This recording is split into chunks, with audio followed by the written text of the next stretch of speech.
What's going on, Wolfpack Nation? Thank you so much again for tuning in. Please make sure, again, if you haven't already, please hit that subscribe button. Please like this video. Check out other great content. Please make sure to follow us at Tuffy Talk Now on Twitter and Instagram. We are so lucky to have with us today the one and only Kent Klyman, man. Kent, hope you're doing well today, my friend. Yeah, I'm doing great. I hope you guys are all doing well. Yeah. Hey, it's a great day to be a state fan, right? So most definitely. Always. But so wanted to first kind of start off. So I mean, what we always do with every interview, basically want to just kind of ask, what are you up to these days? What are you doing right now? Just for those state fans, maybe don't know necessarily what you're doing right now. Just wanted to kind of get a quick update on you. Yeah, so I actually this week I just finished up working the Cal Ripken Little League state tournament here in Williamsburg. I was volunteering, helping out with that. I did that all weekend. Actually, it's Thursday, Friday, Saturday, and Sunday. Just finished up. Yeah, the hometown boys didn't pull it out, but that's okay. It was cool being back there. That's where I grew up. I started playing on those fields when I was 5, and so it was kind of cool to see some new faces and some new young talent that's it's going to be coming up through Williamsburg. Okay, that's cool. Are you serving as like a head coach, or like you just focus on pitchers, or? Actually, no. I was behind the scenes. I was working grounds crew. I was doing scoreboard, scorebook, a little bit of concession stand. I was kind of behind the scenes. I wasn't on the field. I was on the other side of the lines for once. Interesting. So I got a question. What's the go-to concession snack for baseball besides like sunflower seeds and gum? I mean, I'm a sucker for real food, like a hot dog or a hamburger. So okay. I had my fair share the last 4 days. I'm not gonna lie. There you go. Yeah. That's cool. Yeah, good. And so, I mean, one of the biggest questions I know all state fans really want to know and really would just want to kind of go ahead and just establish. So where do you stand in terms of NCAA eligibility? I know that, you shaking your head already. So nothing there.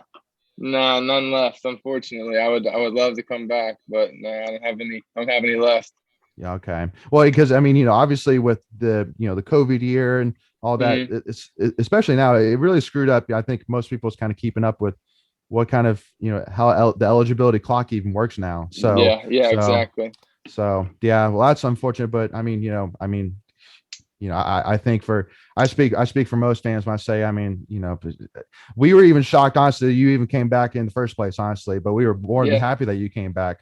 So, yeah, I mean, it's I was excited, I've been an NC State fan my whole life. I was any opportunity that I have to play in the red and white is going to be one that I'm going to take the most advantage of that I can. So I was for sure ready to come back. Absolutely. So before we kind of move on to the next step, we want to take a quick second here and give a shout out to our sponsors, Flatlands Jessup Insurance Group, that has your whole world covered with agents in 5 offices throughout East North Carolina to help you decide how much coverage you need, offering policies for home and auto, recreational vehicles, commercial health, life, and employee benefits. They are able to combine options to help find a comprehensive solution that works for you. You can find them on Instagram and Facebook at Flatlands Jessup. You can also visit their webpage at www.flatlandsjessup.com. So please make sure to go and check them out. So I know we were kind of talking a little bit here beforehand, but so now kind of talking now that we know, unfortunately your time with NC State is over with from the baseball side. What is kind of your 5-year plan per se? I mean, is there still any push at all with, getting drafted, trying out the MLB cycle? I know you kind of mentioned, finding a job, what's kind of the 5-year plan per se still?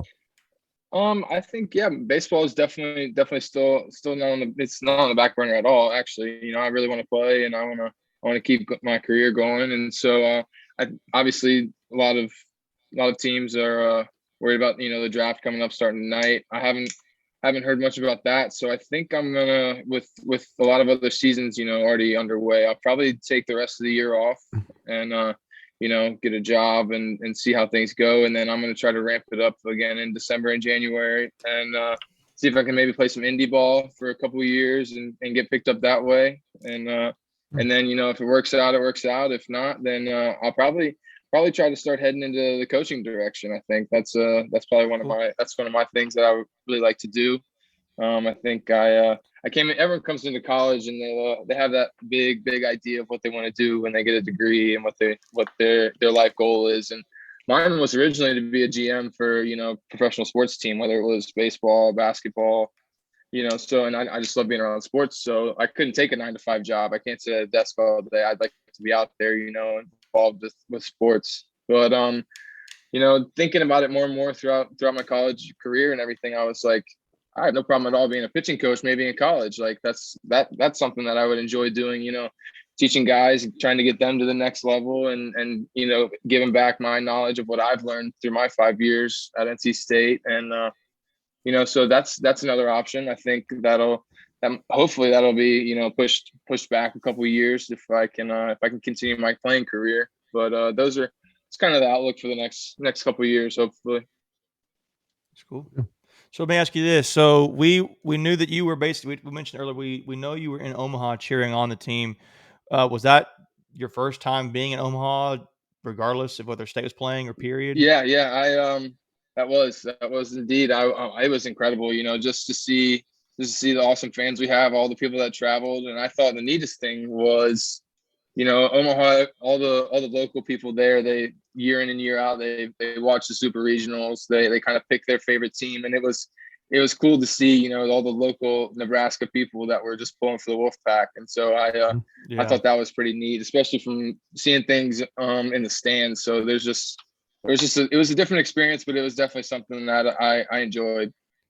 Yeah, I know these other two guys on here, Leighton and Rob, both got to go. I'm I grew the long straw, and I had to stay home. No, I'm just kidding. But I was watching it, and I remember I was just pretty amazed at how nice the ballpark was, and how the fans were there. I mean, I really, even the stories after the fact, and we can get into it later. Just hearing about how fans of the other teams were like helping NC State fans get flights home and those kind of things. And I heard stories that said that Omaha usually picks generally a team that they rally around, and NC State was the team this year. It seemed to be, from what I read. Did you get a vibe of that? You mentioned, I guess you mentioned the Nebraska seemed to be like that. Yeah, I actually, I was in line during the Stanford game in right field, and I was talking to some guy, and I was like, "Man, that's a nice hat. Where'd you get that hat?" And it was similar to this one. It had the seams going over top with the home plate, and it had the block S inside the home plate. And I was like, "Where'd you get that?" And he was like, I've been watching baseball for a long time, and I just got out of college. He went to Iowa State, but he was from the Omaha area, and he said that he found that hat, and he was like, NC State's going to be the team this year that I'm pulling for, and so he was jacked, like he had been a State fan his whole life from first pitch, just like all of us. So he was an Iowa State former player, or I guess he went to Iowa State, but had bought a state hat, an NC State hat.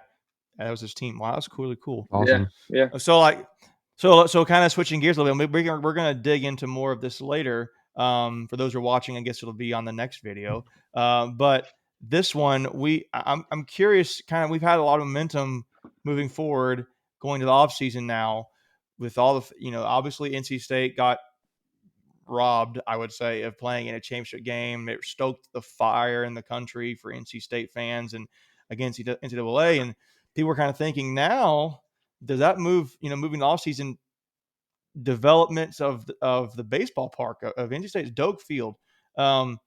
If now's the time, potentially we could, if you really wanted to do like a fundraiser to get people to donate, now's the time. But I was curious what you thought from a player's perspective, a very recent player's perspective, on what would be the major things that you thought would need to be updated, whether it's from a player's perspective, like, hey man, we need new batting cages or whatever we need, or is it, but from a fan's perspective too, like, which do you think should be like some of the first things they look at? Obviously I realize that you don't necessarily have to say, but you were a player very recently. So yeah, I think honestly the whole thing, I think there's a lot from a couple of different perspectives that we could do a little bit better job. I think boosting, just it would draw more people, I think, and it would help us recruiting. It would help us have more fans even in midweek games. I think from a player's perspective, I think the locker room and kind of just that whole area behind the dugout, we have a 40-man roster, so we're crammed into a small locker room. We end up eating in the training room, or we end up eating in the dugout for pregame meals and postgame meals, or we just end up taking it home because we just don't have a space for us to gather other than in the locker room. So I think that's, as a player, and I mean, obviously that's more of that's not a thing that's going to make you better. But I think from what I learned from my 5 years is the time that you spend with everybody in the locker room around each other, that's what grows that camaraderie. That's what grows, how you're going to perform on the field. It's just if you can grow closer together as a family, and understand each other and get to know each other, because we come from all different walks of life. So I think that's from a player's perspective. And then I think obviously from a fan's perspective, I think anything with some shade, any sort of overhang. I think anything like that is probably going to help keep people in the ballpark, after the third, fourth inning, especially when we play early on in the year and it's colder, then it's not a problem. But later in the year, and we're playing those Sunday games, and it's 95 outside. I mean, it's tough for a lot of people to sit out there for 3.5, and I've been at NC State for a while, 4-hour games. So we've had our fair share of those in my time. So I think those are some of the things that I think could just be, groundworks to get started. That's cool. Yeah, it'd be nice to not have to go to a game and not have to be like sunscreen is required to go watch NC State baseball. Yeah. So, but anyway, so kind of, I'm gonna ask a little on the same subject a little bit. I'll ask you this: how much did the ballpark's quality impact you when you were considering NC State? Obviously, you're a diehard State fan. It sounds like growing up. So I'm guessing it didn't play much. But have you heard stories of how the ballpark's lack of quality impacted maybe something a little bit in their minds? Yeah, I mean, I think it's always been on the table. I think, from back when I was getting recruited, and listening to stories when I first got to NC State, guys like Johnny Piedmont and Brock Deathridge. And the thing was just we didn't have the money, we didn't have the time. There was kind of some limbo, and I think there still is, of where do we want the field? Where do we want it to be? Do we want to keep it on campus and kind of help draw those students who can just come over after class for a midweek, or even, spend the Friday night out there? So I think it's gonna be interesting to see what we do moving forward in the next couple of months, and hopefully it gets done soon. Yeah, I'm hoping so, man. It's about time. Are those now, from a player's perspective? I mean, I was a pitcher like yourself. Are the indoor on the right field? I know in one episode I was saying they really need to upgrade that facility, maybe get study hall on campus, or not on campus, on site, get the weight room on site, because I know they have a good training room down there. But it seems like it's very similar to what it was when I was there in 9, 10, and 11. Yeah, I think a weight room would be cool.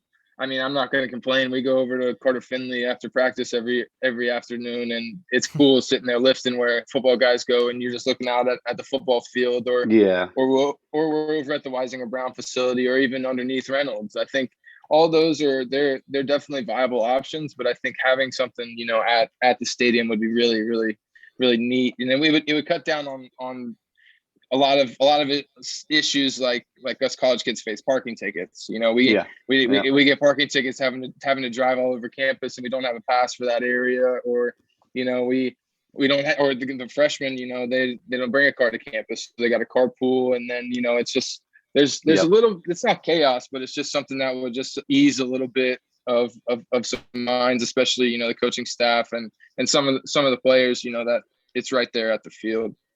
Exactly. Yeah, I think it's more appealing to the eye too, as a recruit coming in. Everything's there.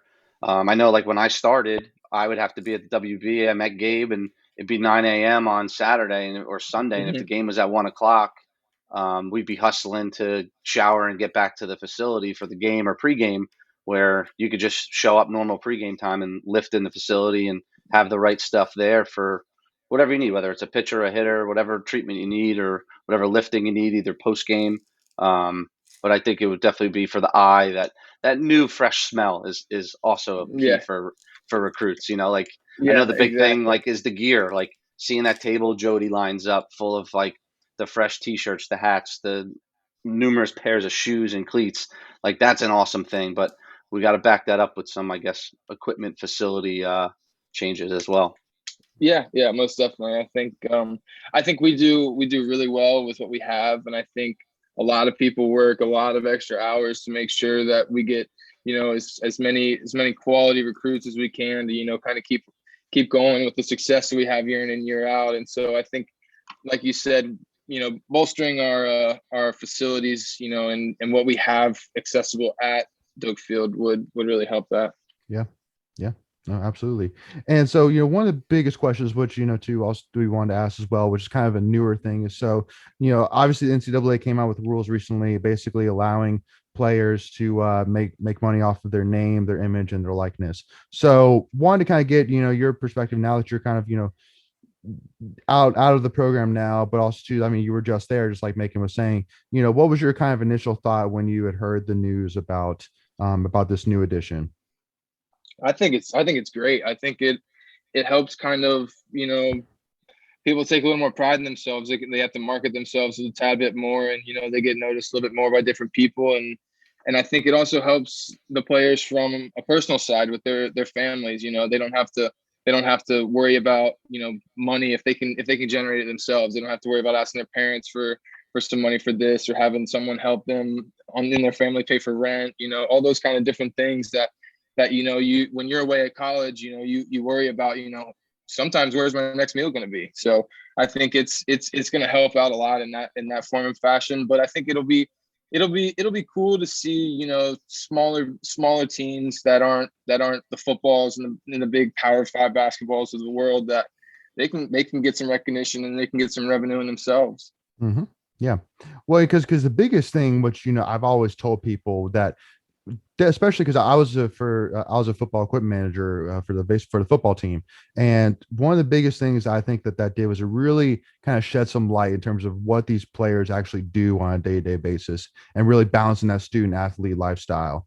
And because a lot of people say, I mean, well, like, these guys, they can go get jobs, like, they can go make money, but it's like, well, but I mean, if you want them to be a successful athlete and really focus on making this team as good as it is, you don't want them to really, take, 20, 30, 40 hours out of their week, going to do a job to make money, and at the end of the day, because at the end of the day, if we pay players, then it opens up a lot more for us as the fans, in terms of video games, in terms of merchandise with names on them, you name it. So it opens up a lot for us. It opens up a lot for you guys. It also helps with the team. It keeps the players focusing on the main goal, which is winning, but also to taking care of themselves.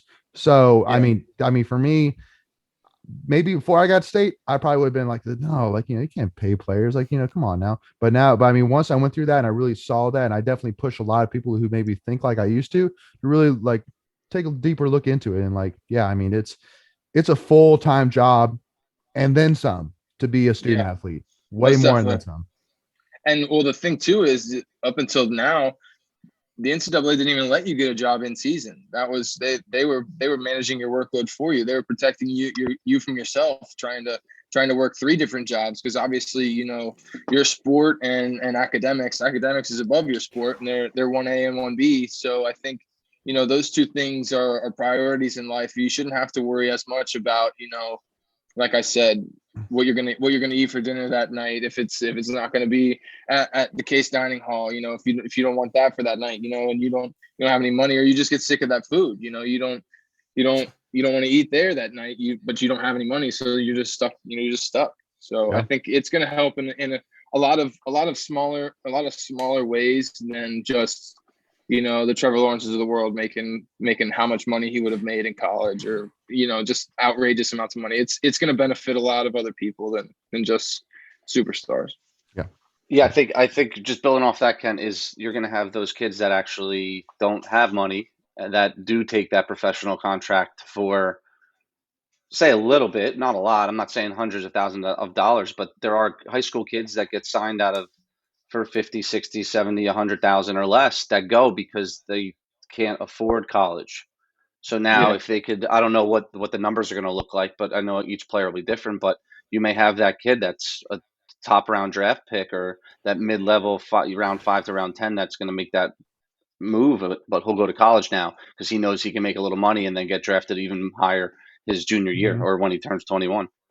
Exactly. Yeah. Well, Yeah, well, because I mean that's one of the big things that I think throughout college sports that you kind of see is basically that, as a big push to go into professional is the money.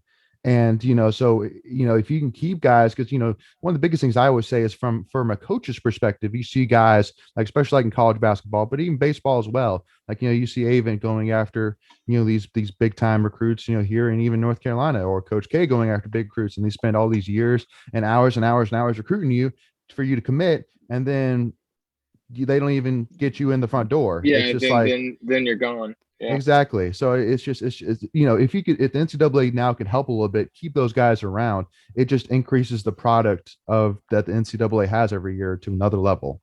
I mean, at the end of the day, that's how I see it. It's a win-win Yeah. for all of us. That's how I truly see it. For once, NCAA did something right. I love it. I love it, Ken. I love it. Well, awesome. Well, thank you so much, Kent, for tuning in with us, and make sure also fans to tune in as we have our future episodes. And please make sure, again, if you haven't already, hit that subscribe button, hit that like button, and check out other content. And make sure to follow us on Twitter or Instagram at Tuffy Talk Now. Thank you all so much, and go Pack.